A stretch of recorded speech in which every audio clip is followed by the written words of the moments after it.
जैसा कि दोस्तों अभी आपने देखा, हमने दर्शन किए, तो हम पुजारी जी से यहाँ का महत्व जानेंगे, ओंकार जी महाराज का, माँ नर्मदा मई का। तो हम, आपका नाम भी बताएं। मैं पंडित डंकेश्वर दीक्षित, ओंकारेश्वर ज्योतिर्लिंग सायंकालीन पुजारी। ओंकारम बिंदु संयुक्तम नित्यम ध्यायन्ति योगिनः कामदम मोक्षदम चैव ओंकाराय नमो नमः। भारतवर्ष में 12 ज्योतिर्लिंग है। 12 ज्योतिर्लिंग में मध्य प्रदेश में चौथा ज्योतिर्लिंग ओंकारेश्वर ज्योतिर्लिंग है। ओंकारेश्वर ज्योतिर्लिंग राम से 14 पीढ़ी पूर्व मानधाता राजा हुए हैं। शिव पुराण में उल्लेख है, जिन्होंने माँ से ने पिता से जन्म लिया था। उनकी तपस्या से ये शिवलिंग प्रकट में स्थापित लिंग नहीं है। जिस प्रकार आरती करते हम प्रण अक्षर के मध्य, ओम अक्षर के मध्य, यह तीनों एका, जय शिव ओंकारा। एक ही शिवलिंग में ब्रह्मा विष्णु महेश तिराकार धरती से प्रकट हुए हैं। इसलिए अखंड दीप जो जल रहा है प्राचीन समय से, एक ही दीपक में 3 बातियां लगातार जल रही है, ब्रह्मा विष्णु महेश की। इस पहाड़ी के ऊपर 7 किलोमीटर का परिक्रमा मार्ग है, वो भी ओम आकृति में है। जो पर्वत पे हम प्रभु भगवान ओंकारेश्वर ज्योतिर्लिंग के दर्शनों के लिए खड़े हैं, ये पर्वत स्वयं शिवलिंग की आकृति में है। चारों तरफ नर्मदा मैया जलेहरी बनकर बह रही है।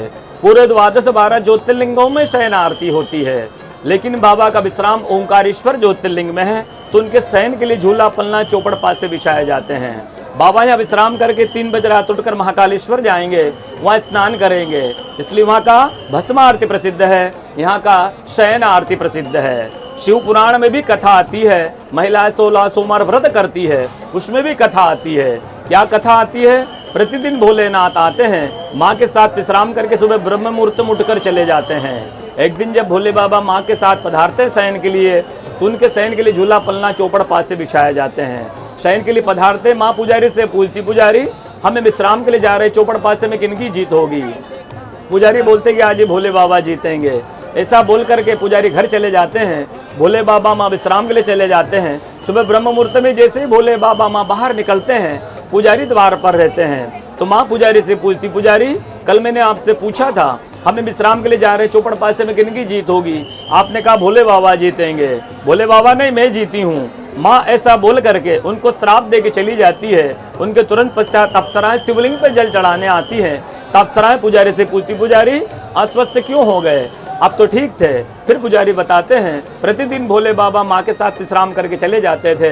कल भोले बाबा माँ के साथ पधारे, माँ ने मुझसे पूछ लिया, पुजारी हमें विश्राम के लिए जा रहे, चौपड़ पासे में किनकी जीत होगी? मैंने कहा भोले बाबा जीतेंगे। भोले बाबा नहीं, माँ जीत गई, माँ मुझे श्राप दे के चली गई। अप्सराएं बोलती, चिंता न करो, हम अंदर जाकर शिवलिंग की पूजा करके आते, फिर इसका उपाय बताएंगे। अप्सराएं अंदर जाकर शिवलिंग की पूजा करके बाहर आकर बोलती, पुजारी आप 16 सोमवार व्रत कीजिएगा, व्रत करते ही स्वस्थ हो जाएंगे, व्रत करते ही ठीक हो जाएंगे। ये वो दर्शन कथा का भगवान ओंकारेश्वर ज्योतिर्लिंग में प्रतिदिन शयन आरती को होता है, रात्रि 10 बजे। कहा गया है, रेवा तटे तपम कुर्यात मोक्षदायिनी गंगा। 12 ज्योतिर्लिंग 12 ज्योतिर्लिंग में ओंकारेश्वर ही ऐसा ज्योतिर्लिंग है जिसके दर्शन के पश्चात कोई महानदी का दर्शन होता है, जिसके तट को छूकर कोई महानदी बह रही है। आप काशी जाएंगे, गंगा जी दूर हैं। आप उज्जैन जाएंगे, क्षिप्रा जी दूर हैं। आप सोमनाथ जाएंगे, समुद्र है। लेकिन ओंकारेश्वर ही ऐसा ज्योतिर्लिंग है जिसके दर्शन के पश्चात कोई महानदी का दर्शन होता है। वो महानदी है रुद्रदेहाय विद्महे मे कलकन्याज धीमहि तन्नो नर्मदा प्रचोदयात्। भगवान शंकर की देह से पसीने के बूंद से निकली है मां नर्मदा। भारतवर्ष में जितनी नदियां हैं, सब नदियां उत्तर दक्षिण, दक्षिण उत्तर की ओर बहती है, लेकिन मां नर्मदा उदय से अस्त की ओर बहती है, पूर्व से पश्चिम की ओर बहती है। सब नदियों में नर्मदा ही नदी ऐसी है जिसकी परिक्रमा की जाती है। सब नदियों में नर्मदा ही नदी ऐसी है जिसके जितने कंकर हैं सब शंकर हैं। नर्मदा पुराण में ये भी कहा गया है कि नर्मदा जल के स्पर्श होने से जो शिवलिंग निकलता है उसको डायरेक्ट पूजा कीजिए, उनको प्रतिष्ठा की आवश्यकता नहीं है।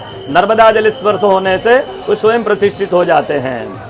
अयोध्या में जब रामलला जी की स्थापना की गई थी, उस समय 2.5 फीट का नर्मदा का शिवलिंग नर्मदेश्वर लेकर अयोध्या में रामलला जी राम जी के साथ स्थापित किया गया है।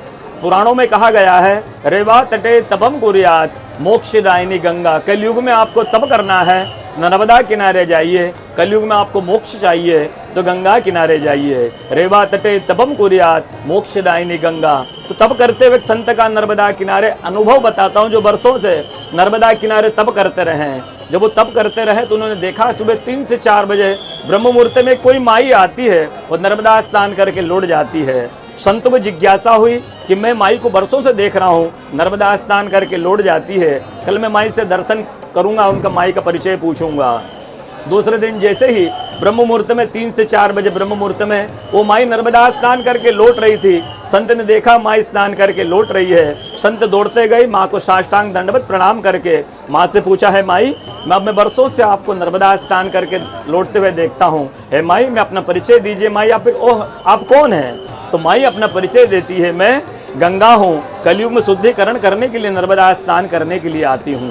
बोलो गंगा मैया की जय, नर्मदा मैया की जय, ओंकारेश्वर भगवान की जय, आज के कथा के आनंद की जय, भक्त और भगवान की जय। हर हर महादेव। ओम नमो पार्वती पते हर हर महादेव। जैसा कि मैं ये लोकल यहाँ का ही मतलब रहवासी हूँ, मैं खंडवा का, जिला ही लगता है। तो जो आज ज्ञान मिला मुझे, मेरा सौभाग्य बहुत, मतलब आज खुद को खुशी हो रही है कि मेरे को इतना ज्ञान मिल गया आज जो मैंने आज तक पढ़ा ही नहीं था, जबकि मैं लोकल का बच्चा हूँ। तो आप आशीर्वाद दीजिए। खुश रहो, मौज करो। पहला आशीर्वाद स्वस्थ रहिए, दूसरा आशीर्वाद व्यस्त रहिए और तीसरा आशीर्वाद मस्त रहिए।